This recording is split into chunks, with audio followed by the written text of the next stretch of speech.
This YouTube channel does not promote any violent, harmful, or illegal activities. All content provided by this channel is meant for an educational purpose only. Eknath Shinde নাম শুনেছেন নিশ্চয়ই।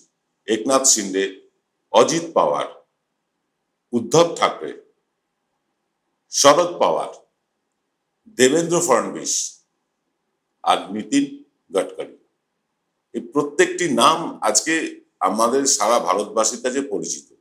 এই 6 নেতাই মহারাষ্ট্রের vote বাজারে মূল নায়ক। মহারাষ্ট্রের ভোট বাজার এদেরকে নিয়েই সরগরম। বিভিন্ন সমীক্ষা এসে গিয়েছে 23 তারিখের ভোটটা নিয়ে। আমরা মহারাষ্ট্রে যাইনি, সে ক্ষমতাও আমাদের নেই সমীক্ষা করার মতো, কিন্তু প্রত্যেকটি সমীক্ষা যেগুলোকে অন্তত আমাদের নির্ভেজাল মনে হয়েছে সেগুলোকে খুব মনোযোগ সহকারে স্টাডি করে আমরা একটা আমাদের মতো সিদ্ধান্তে আসতে পেরেছি। আজ সে কথাই বলবো ভোটের হাওয়া অনুষ্ঠানে।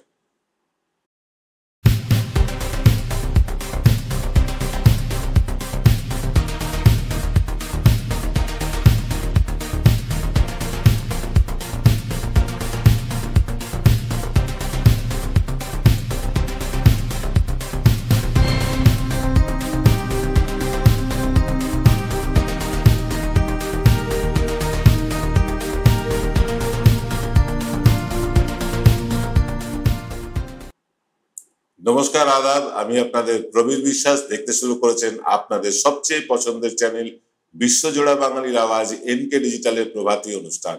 আজকের অনুষ্ঠান ভোটের হাওয়া। তবে ভোট বাংলার নয়, এই ভোট হচ্ছে মহারাষ্ট্রের।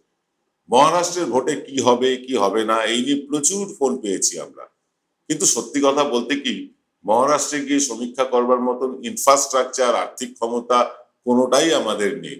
আমরা ছোট্ট একটা ইউটিউব চ্যানেল, আপনাদের পছন্দের তালিকায় আছি, তাই হয়তো আমরা 1 নম্বর 2 নম্বরে অবস্থান করি, কিন্তু তার মানে এই না যে আমাদের এত অর্থনৈতিক স্বাচ্ছন্দ্য আছে যে মহারাষ্ট্রে গিয়েও সমীক্ষা করতে পারবো।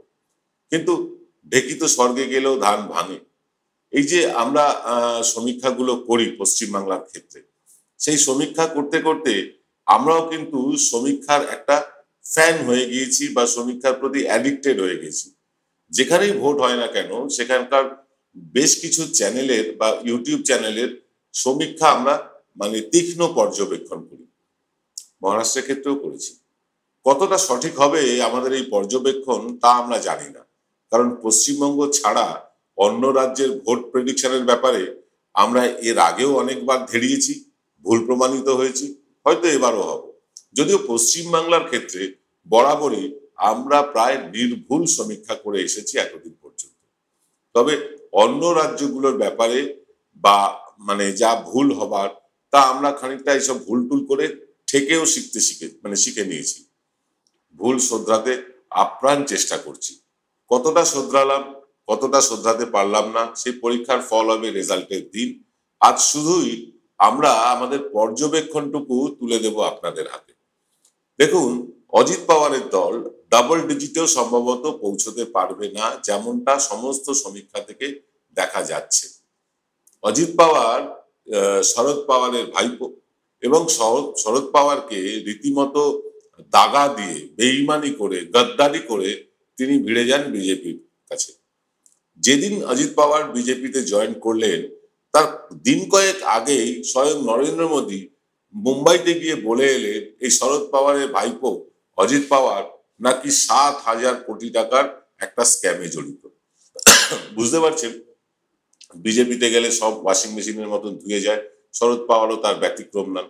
যাই হোক, এই শরদ পাওয়ারের দল তারা কিন্তু ডাবল ডিজিটেও পৌঁছতে পারবে না, এমনটা মনে করছেন সমীক্ষকরা। ফলে মহারাষ্ট্রের রাজনীতিতে অজিত পাওয়ার গুরুত্বহীন হয়ে যেতে পারেন এবার। তার বিরুদ্ধে ওটা আর্থিক অভিযোগ এবং ক্ষমতা লিপ্সাই যে তার রাজনৈতিক কেরিয়ারে একটা বড়সড় ক্ষতি করে দিতে পারে এই নির্বাচনে, এমনটাই মনে করছেন মহারাষ্ট্রের রাজনৈতিক মহল। এবার আসি একনাথ শিন্ডের বিষয়ে। আমাদের পর্যবেক্ষণ অনুযায়ী শিন্ডে খুব বেশি হলে 25টির কাছাকাছি আসন পেতে পারেন। এমন এমনিতেই শিবসেনা ছেড়ে বিজেপির হাত ধরে মুখ্যমন্ত্রী হওয়ায় তার সমর্থকদের অনেকেই নিজেদের প্রতারিত মনে করেছেন। অর্থাৎ এই শিন্দেকে যারা ভোট দিয়েছিলেন বা শিন্দের অনুগামী যারা ছিলেন, তারা অ্যাকচুয়ালি তো শিবসেনার অনুগামী, উদ্ধব ঠাকরের অনুগামী। তারা শিবসেনার নেতা শিন্দেকে ভোট দিয়েছিলেন, আর শিন্দে চলে গেলেন বিজেপি লবিতে, অর্থাৎ বিজেপির সাথে গাঁটছড়া বেঁধে উদ্ধব ঠাকরেকে সরিয়ে তিনি মুখ্যমন্ত্রী হলেন। এতে তার যারা সমর্থক তারা নিজেদের প্রতারিত মনে করছেন, তারা নিজেদেরকে ভাবছেন যে আমাদের সাথে বেইমানি করা হয়েছে, বেইমানি করেছেন এই শিন্দে। আর মহারাষ্ট্র থেকে মানে ফিনান্সিয়াল হাব, আমরা জানি মুম্বাই হচ্ছে ফিনান্সিয়াল হাব, এই মহারাষ্ট্র থেকে ফিনান্সিয়াল ক্যাপিটালকে সরিয়ে গুজরাটে নিয়ে যাওয়ার বিজেপির উদ্দেশ্য নিয়েও মারাঠিরা কিন্তু যথেষ্ট সন্দিহান। ইতিমধ্যেই বেশ কিছু বড় প্রজেক্ট মুম্বাই থেকে সরিয়ে গুজরাটে নিয়ে যাওয়ার তোড়জোড় শুরু হয়েছে, একটা প্রক্রিয়া শুরু হয়েছে। এই ঘটনায় মারাঠি অস্মিতা কিন্তু তীব্রভাবে আহত হয়েছে। ফলে শিন্দের প্রতি একটা চাপা রাগ আছে মহারাষ্ট্রের একটা বড় অংশের মানুষের। তাছাড়া তিনি যেভাবে বিজেপির হাতের পুতুল হয়ে শেষ কয়েক মাস মুখ্যমন্ত্রিত্ব চালালেন, তাতেও মারাঠাদের যথেষ্ট খারাপ লেগেছে, লাগারই কথা। কারণ একজন মারাঠা আদমি গুজরাট লবির কাছে মাথা নত করে মুখ্যমন্ত্রী হওয়ার জন্য শুধু মাথা নত করে তাদের ইয়েসম্যান হয়ে থাকবে, এটা মারাঠি অস্মিতায় লাগারই কথা। ফলে এই যে নির্বাচন, শিন্দের জনপ্রিয়তার কিন্তু একটা লিটমাস টেস্ট, একটা অ্যাসিড টেস্ট। যদি শিন্দের শিবসেনা সমীক্ষা অনুযায়ী 25টি আসনের আশেপাশে থেকে যায়, বলাই বাহুল্য শিন্দেও কিন্তু মহারাষ্ট্রের রাজনীতিতে অপ্রাসঙ্গিক হয়ে যেতে পারেন। ওদিকে বিজেপি মানে বিভিন্ন সমীক্ষক সংস্থার সমীক্ষা দেখেই বলছি যে বিজেপি 80-85টি আসনে জয়ী হওয়ার একটা সম্ভাবনা দেখা গিয়েছে গোটা মহারাষ্ট্রে, যা বেড়ে 90টাও হতে পারে। কিন্তু ট্রিপল ডিজিট হওয়ার সম্ভাবনা ভীষণভাবে ক্ষীণ মনে হচ্ছে মহারাষ্ট্রে বিজেপি। মারাঠিরাও কিন্তু বাঙালি বা তামিলদের মতন প্রাদেশিক অস্মিতা নিয়ে প্রচন্ড সচেতন, অর্থাৎ তাদের প্রদেশ, তাদের ভাষা, তাদের সংস্কৃতি, এসব নিয়ে তারা প্রচন্ড সচেতন। অজিত পাওয়ার, একনাথ শিন্ডে, উদ্ধব ঠাকরে, শরদ পাওয়ার, এদের গোষ্ঠীগুলো মানে এদের যে গোষ্ঠীগুলো আছে তারা কিন্তু মারাঠাদেরই রিপ্রেজেন্ট করে, এমনকি নীতিন গডকরিও, ফডনবিস। বিজেপি বা কংগ্রেস তাদের কাছে বহিরাগত দল।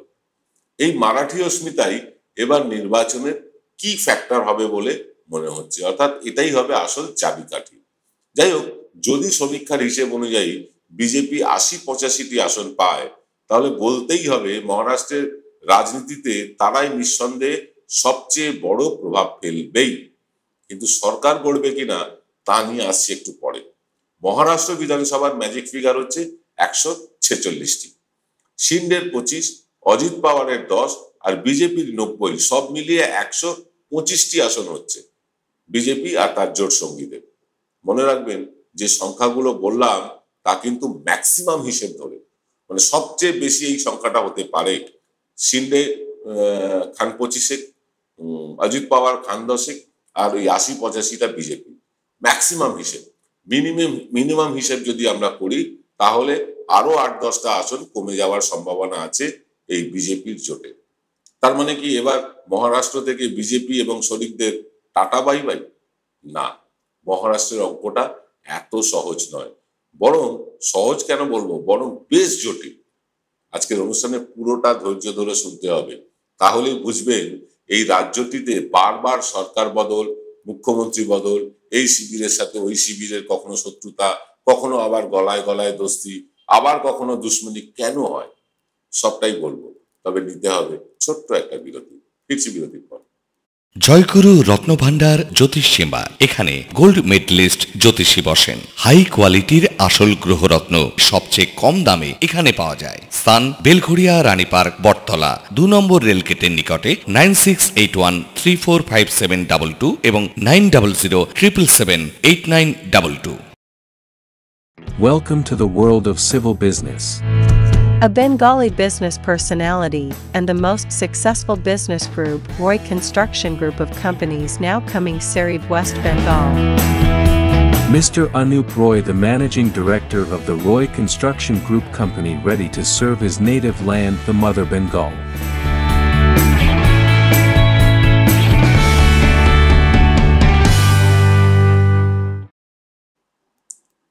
ফিল্ম বিরতির পর আপনারা দেখছেন আপনাদের সবচেয়ে পছন্দের চ্যানেল বিশ্বজোড়া বাঙালির আওয়াজ এনকে ডিজিটাল। আর এনকে ডিজিটালে আজকে আমরা আলোচনা করছি মহারাষ্ট্রের ভোটের হাওয়া নিয়ে। মহারাষ্ট্র বিধানসভার নির্বাচনের আগে কি হাল হাকিকত সেটা আপনাদের সামনে তুলে ধরছি। এটা কোনো সমীক্ষা নয়, অনেকগুলো সমীক্ষাকে কম্পাইল করে, অনেকগুলো সমীক্ষাকে একত্র করে এবং বিশ্বাসযোগ্য সমীক্ষাগুলো, কারণ এখন তো সমীক্ষা পয়সা দিয়েও বিভিন্ন রকম ভাবে ম্যাল ফাংশনিং হয়, আপনারা জানেন, বাংলাতেও অনেকবার হয়েছে। তা আমরা সেই রকম সমীক্ষা ধরিনি, আমরা ধরেছি সেই সব সমীক্ষাগুলো যারা কিছুটা নিরপেক্ষ এবং কিছুটা বিশ্বাসযোগ্য, কিছুটা সন্দেহের ঊর্ধ্বে থেকে কাজ করছে। এইরকম সমস্ত সমীক্ষাগুলোকে ধরে আমরা যে হিসেবটা পেয়েছি সেটাই তুলে ধরবো আপনাদের কাছে।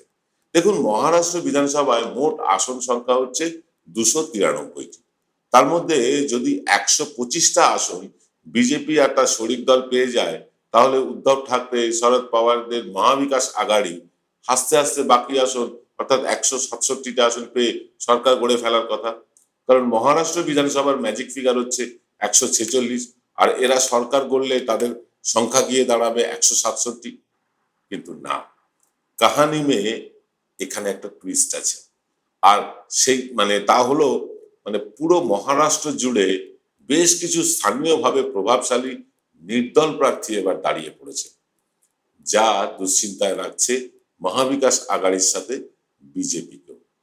এই নির্দল প্রার্থীরাই দুই যুযুধান শিবিরের রাতের ঘুম কেড়ে নিয়েছেন মহারাষ্ট্রে।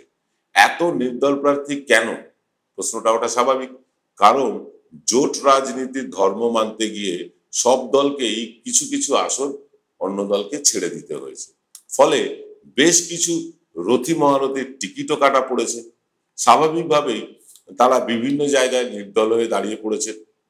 এরা যেমন ভোট কেটে সমস্ত হিসেব লন্ডভন্ড করে দিতে পারে, আবার বহু জায়গায় জিতে জট পাকিয়ে দিতে পারে জোটের সব জটিল অঙ্কগুলোকে। ভুললে চলবে না, 1995 সালে যখন কংগ্রেস দুভাবে আড়াআড়ি ভাগ হয়ে যায় মহারাষ্ট্রে, তখন বহু লোক টিকিট না পেয়ে নির্দল হয়ে দাঁড়িয়ে পড়েছিলেন। সেই সময় মহারাষ্ট্র বিধানসভায় 293টি আসনের মধ্যে 35টি আসন পেয়ে জিতে যায় নির্দল প্রার্থীরা। আপনাদের বলি, সেই সময় মহারাষ্ট্রে শিবসেনা আর বিজেপি সরকার গড়েছিল এবং এই শিবসেনা বিজেপির সরকার সম্পূর্ণভাবে ওই 35 জন নির্দলের উপরে সম্পূর্ণভাবে নির্ভরশীল ছিল। তারা যেমন চালাতে চাইতো সরকারকে, সরকার তেমন ভাবেই চলতে হতো। এইরকম একটা পরিস্থিতি হয়েছিল 1995 সালে। মহারাষ্ট্রে সব নতুন কিছু না। মহারাষ্ট্রের রাজনীতিতে স্থানীয় নেতাদের প্রভাব প্রতিপত্তি অকল্পনীয়, প্রচুর, যা বাংলায় বসে কিন্তু আপনি কল্পনাও করতে পারবেন না। বাংলায় যেমন সিপিএম, কংগ্রেস, তৃণমূল বা বিজেপি একটা দল হয়ে লড়াই করে না, মহারাষ্ট্রেও কিন্তু করে। কিন্তু বাংলায় দলের পতাকা না থাকলে প্রায় সব নেতাই বিগ বিগ বিগ জিরো। মহারাষ্ট্রে কিন্তু তা নয়। সেখানে নিজের নিজের এলাকায় এক একজন নেতাই হচ্ছেন দল, সেই এলাকায় ওই নেতার কথাই শেষ কথা। তাই বাংলাকে আমি যদি এক একজনকে দলের নেতা বলি, ওখানে কিন্তু বলতে হবে এক একজন নেতাদের দল। এক একজন কাউন্সিলর পর্যন্ত ওখানকার সাংসদ বিধায়কদের থেকে অনেক বেশি ক্ষমতা রাখেন নিজের নিজের ওয়ার্ডে। ফলে নির্দল প্রার্থীরা এবারেও যে একটা বেশ বড় ফ্যাক্টর হবে, এটার মধ্যে কোনো ভুল নেই। মহারাষ্ট্রের বিভিন্ন অঞ্চলে ছড়িয়ে ছিটিয়ে থাকা আমার কিছু পুরনো সাংবাদিক বন্ধুরা, তারা কিন্তু এই তথ্যই দিয়েছে। যাদের থেকে তথ্য সংগ্রহ করেই আজকের এই অনুষ্ঠান করতে পারছি, কয়েকজনের নাম এই ফাঁকে কৃতজ্ঞতা স্বরূপ স্বীকার করে নিই। প্রথম জন হচ্ছেন সঞ্জীব ইকবোটে, প্রীতি সাভারকার, গণেশ মঞ্জরেকর, তাপস দত্ত বণিক, আলতাফ ইসলাম। এই মূলত এই কজনের সাথে কথা বলেই এরা কিন্তু বিভিন্ন মহারাষ্ট্রের বিভিন্ন জায়গায়, কেউ বিদর্ভে থাকেন, কেউ পুনাতে থাকেন, কেউ হয়তো মুম্বাই এলাকায় থাকেন, বিভিন্ন জায়গায় ছড়িয়ে ছিটিয়ে আছেন। এরা রাজনৈতিক সাংবাদিকতা করছে দীর্ঘদিন ধরে। এদের সহযোগিতা নিয়ে, এদের সার্বিক সহযোগিতা ছাড়া আজকের এই প্রতিবেদন আপনাদের সামনে পেশ করতেই পারতাম না। যাই হোক, মহারাষ্ট্রে এবারের বিধানসভার ভোট বেশ জটিল জায়গাতে কিন্তু পৌঁছে গিয়েছে। তাই কোনো সমীক্ষায় ঠিকঠাক দাঁড়াবে কিনা এই মুহূর্তে বলা ভীষণ মুশকিল। তবে কাগজে কলমে উদ্ধব ঠাকরে, শরদ পাওয়ারদের মহাবিকাশ আঘাড়ি এগিয়ে থাকলেও নিজেদের মধ্যে আসন নিয়ে যে আকচা আকচিটা, এটা কিন্তু কারুর নজর এড়ায়নি, কারুর নজর এড়ায়নি। অন্যদিকে শিন্ডে আর অজিত পাওয়ারের অস্তিত্ব টিকিয়ে রাখার লড়াই এইবার নির্বাচনে। এই পরিস্থিতিতে বিজেপি যদি ৮০-৮৫টি আসনও পেয়ে যায়, তারা নির্ণায়ক শক্তি হিসেবে উঠে আসলেও আসতে পারে। তারপরে তো ঘোড়া বা গাধা যাই বলুন না কেন, এইসব কেনা বেচা হবেই। কারণ দেশের আর্থিক চাবিকাঠি কিন্তু মুম্বাই, দেশের অর্থনৈতিক ক্যাপিটাল, অর্থনৈতিক রাজধানী বলা হয় মুম্বাইকে। সেই চাবির দখল পেতে মরিয়া কিন্তু সকলেই। আমরা কোনো শেষ সিদ্ধান্ত নিতে পারলাম না, তবে মহারাষ্ট্রের বেশ কিছু বর্ষিয়ান সাংবাদিকদের সাথে কথা বলে সার্বিক পরিস্থিতিটা আপনাদের সামনে তুলে ধরার চেষ্টা করলাম। তবে এখানে একটা তবে আছে, যেভাবে একনাথ শিন্ডে বিজেপির বিরুদ্ধে আর বিজেপি একনাথ শিন্ডের বিরুদ্ধে প্রার্থী দিয়ে বসে আছে, তাতে একের ভোট অন্যের কাছে ট্রান্সফার হওয়ার জায়গাটা ভীষণভাবে সংকুচিত হয়ে গেছে, ছোট হয়ে গিয়েছে বর্তমান শাসকের কাছে। অন্যদিকে বিজেপির সুবিধে হয় এমন কিছু প্রার্থী, মানে অন্তত ৬-৭ জন প্রার্থীর কথা বলতে পারি, এরকম ৬-৭ জন প্রার্থী দিয়েছে কংগ্রেস। হ্যাঁ, ঠিক শুনছেন, বিজেপি যাতে সুবিধে পেয়ে যায় এরকম ৬-৭ জনকে প্রার্থী কংগ্রেস দিয়েছে, যোগ্য প্রার্থী দেয়নি। শোনা যাচ্ছে এই জন্য নাকি মোটা অঙ্কের টাকার একটা কংগ্রেসের স্থানীয় নেতাদের মধ্যে লেনদেনও হয়েছে। একইভাবে শিবসেনাও কিছু আসনে টাকা পয়সার বিনিময়ে দুর্বল প্রার্থী দিয়েছে বলে, মানে বিজেপির বিরুদ্ধে দুর্বল প্রার্থী দিয়েছে এমন অভিযোগও কিন্তু শোনা যাচ্ছে। এই অবস্থায় শেষ পর্যন্ত কি দাঁড়াতে পারে তার অনুমান করা মানে অসম্ভব তো বটেই, ভগবানেরও দুঃসাধ্য। তাই আমাদের কিন্তু ফল প্রকাশের দিন পর্যন্ত অপেক্ষা করতেই হবে। আর আপনারা অপেক্ষা করুন, আজ রাত ৮টা পর্যন্ত নিয়ে আসবো আরো একটা নতুন এক্স ফ্যাক্টর। সকলে ভালো থাকবেন, নমস্কার।